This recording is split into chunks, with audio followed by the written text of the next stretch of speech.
Boa noite, meu irmão, boa noite, minha irmã. São 19 horas e 1 minuto nesta quarta-feira, dia 30 de setembro de 2020, e eu estou iniciando o estudo bíblico desta oportunidade, tratando do tema que é o capítulo 6 da nossa Confissão de Fé de Westminster. O tema é da queda do homem, do pecado e do seu castigo. Vamos, nos próximos minutos, abordar este assunto aqui nesta live. Você já está chegando, seja bem-vindo, que Deus abençoe sua vida. Vou começar com uma palavra de oração. Bondoso Deus, eterno Pai, muito obrigado mais uma vez de termos este estudo, esta oportunidade de estudar a Tua Palavra, estudar as doutrinas defendidas pela Igreja Presbiteriana do Brasil. Te agradeço em nome de Jesus Cristo. Amém. Meu prezado irmão, como fazemos habitualmente, eu leio item a item o assunto e vou comentando da queda do homem, do pecado e do seu castigo.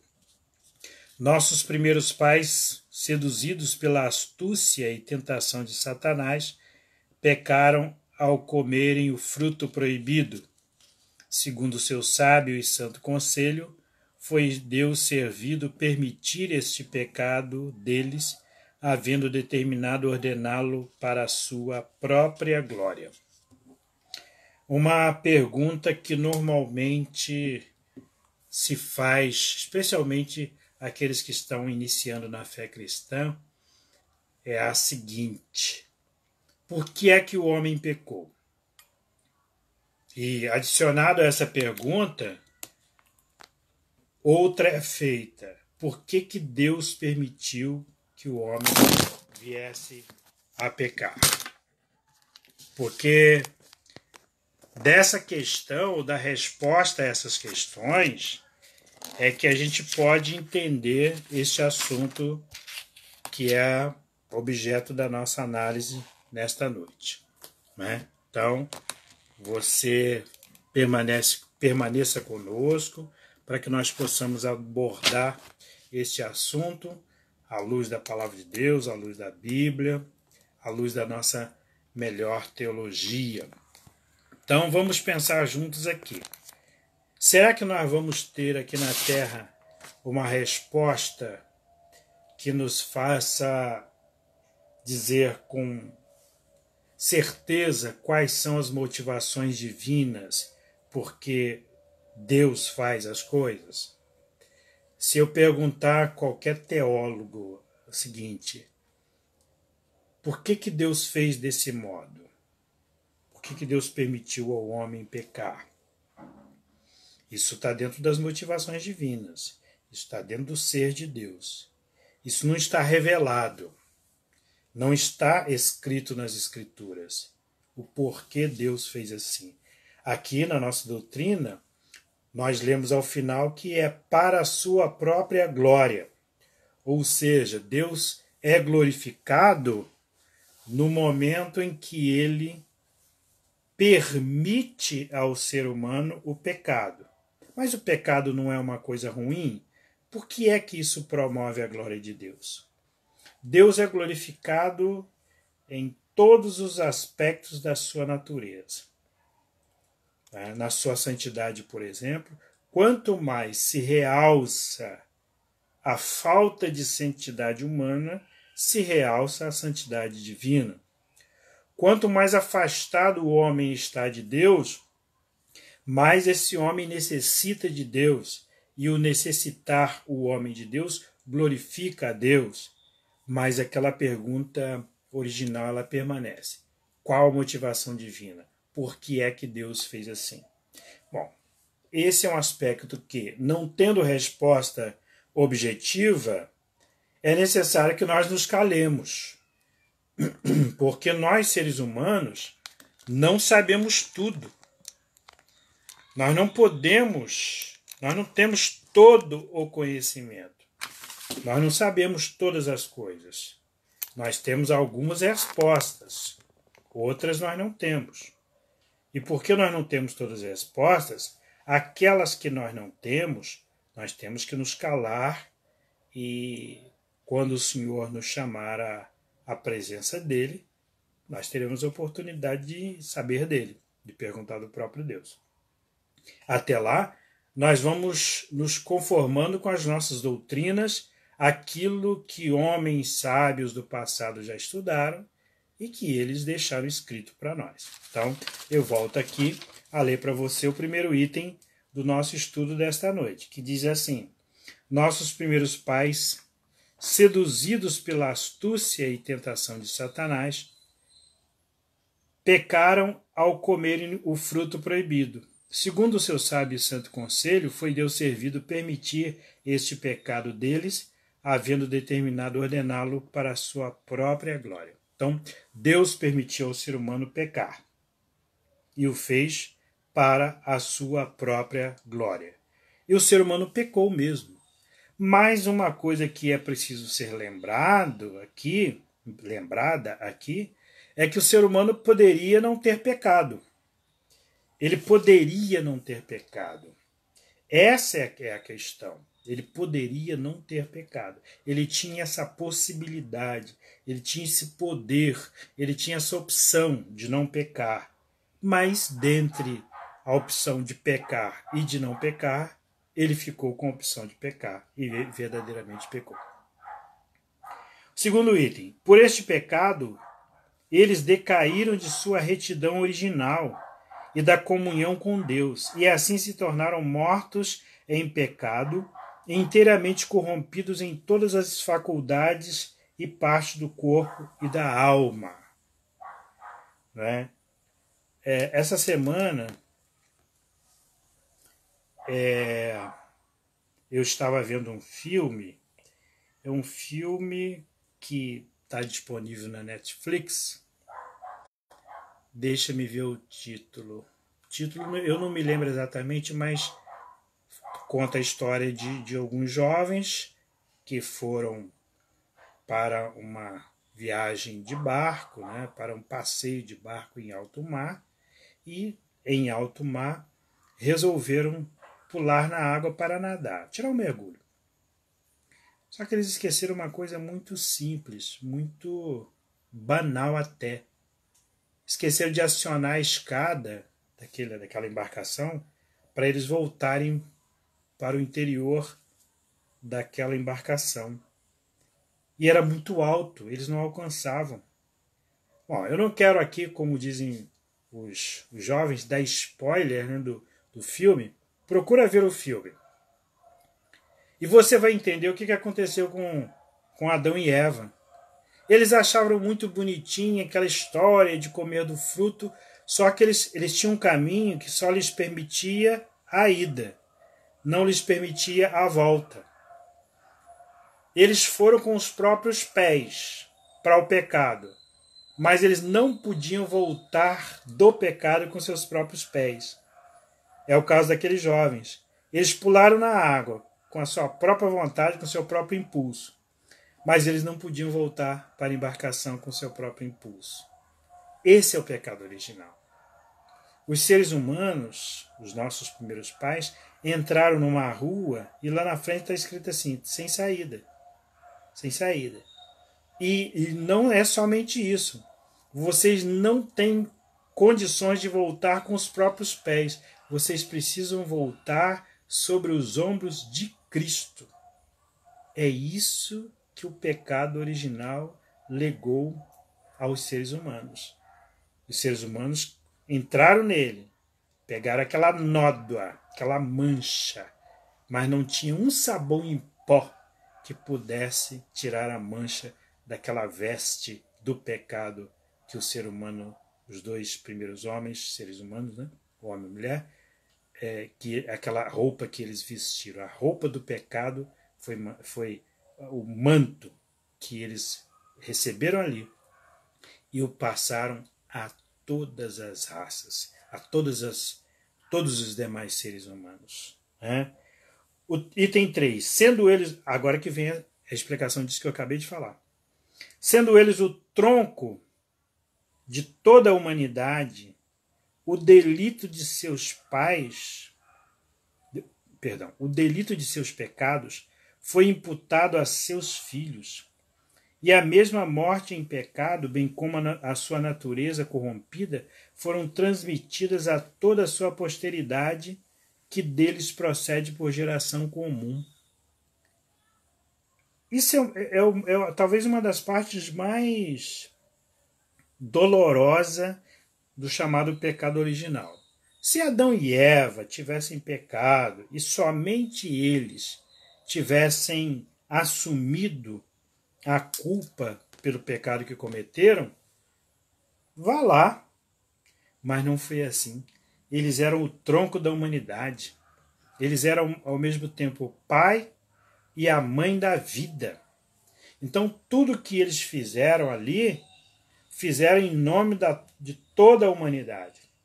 Por essa razão, esse pecado ele passou, ramificou a todos os seres humanos decorrentes de Adão e Eva. Eu sou pecador, você é pecador. E a origem disso está nos nossos primeiros pais. O pecado que passou deles para mim e para você. E diz o texto da carta de Paulo, né? Se não me engano, 1 Coríntios, que diz que assim como por um homem entrou o pecado no mundo, através de um homem esse pecado é remido. Primeiro homem, Adão. Segundo homem, Cristo. Né? Depois eu confiro direitinho se é a carta de Paulo ou a carta se é a carta aos Coríntios, se é a carta aos Romanos. Item 4. Desta corrupção original, pela qual ficamos totalmente indispostos, incapazes e adversos a todo bem, e inteiramente inclinados a todo mal, é que procedem todas as transgressões atuais.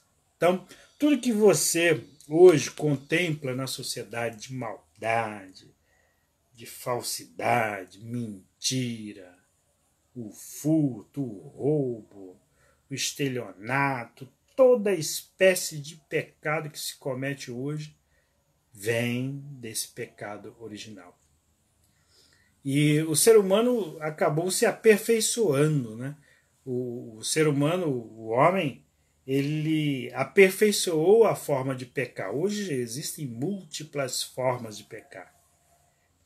Então, era necessário que alguém viesse para substituir esse ser humano e receber a pena pelos pecados.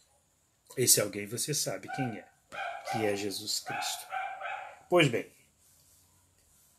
esta corrupção da natureza, item 5, da natureza, persiste durante esta vida naqueles que são regenerados.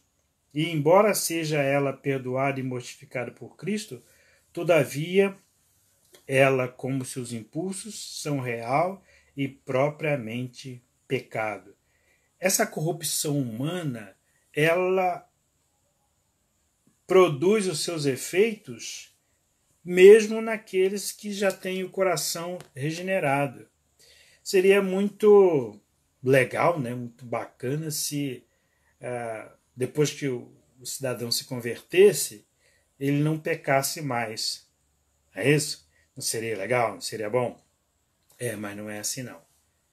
Embora um coração convertido, embora uma vida regenerada, essa vida está em processo de santificação. Essa pessoa que crê em Cristo está perdoada. Ela vai para o céu se ela morrer. Está tudo certo. Só que ela permanecendo aqui, ela continua transgredindo contra Deus. São chamados atos de pecado. São atos, são as ações pecaminosas que ela comete.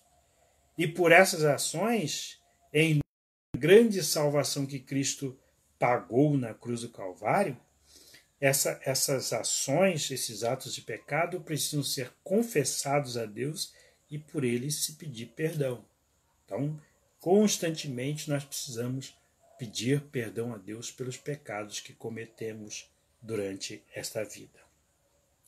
Então, na igreja, normalmente as igrejas, nas suas liturgias, e inclui um momento de confissão de pecados. É chamado momento de contrição.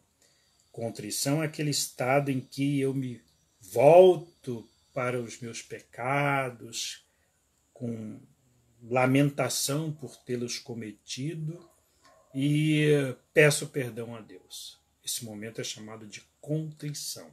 Coração contrito, voltado para entender, para compreender os próprios pecados e por eles pedir perdão a Deus.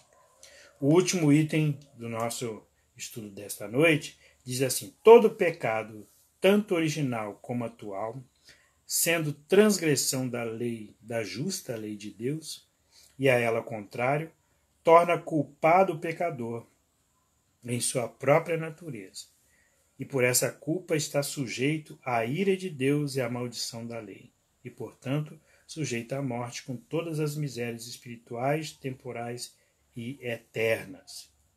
Muito bem. Aqui diz o seguinte: todo pecado tem a sua consequência, tem o seu castigo, tem a sua consequência natural, né?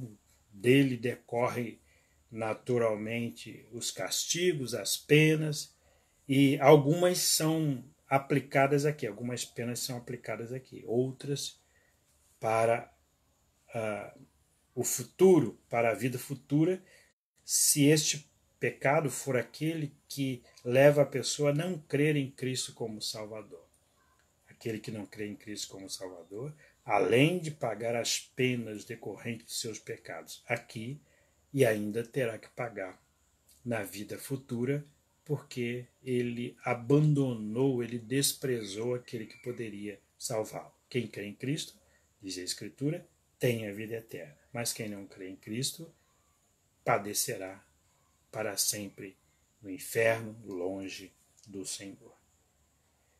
Essa noite, portanto, meu caro irmão e irmã, eu falei da queda do homem, do pecado e do seu castigo.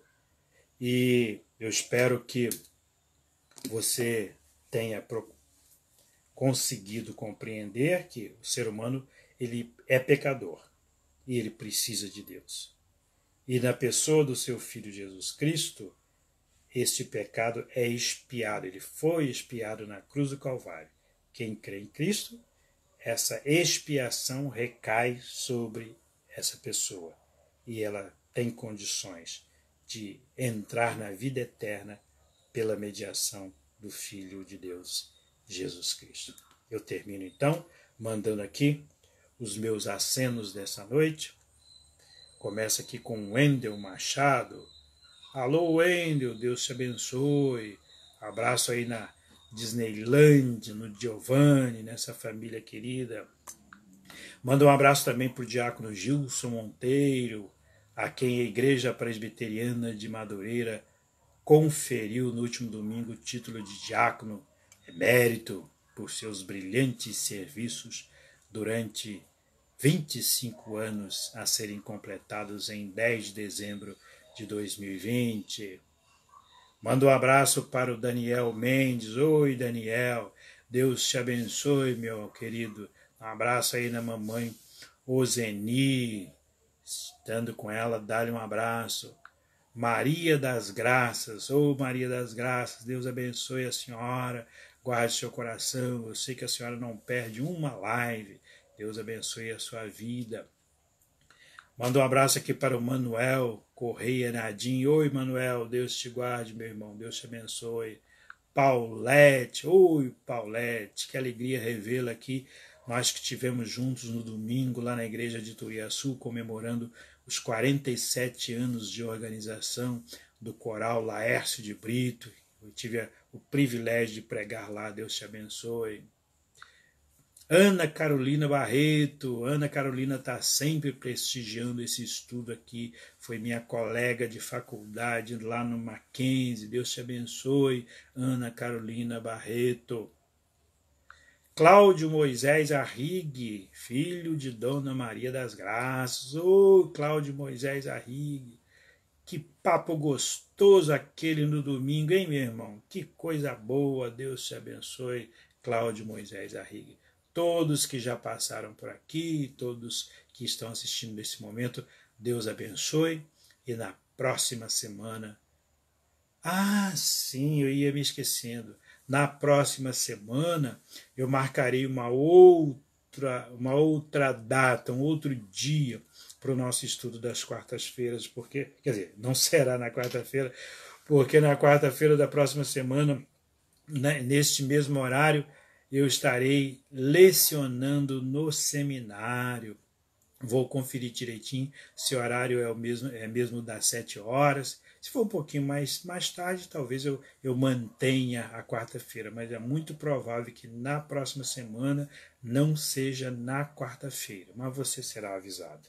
Tá bem? Um grande abraço e a gente se vê.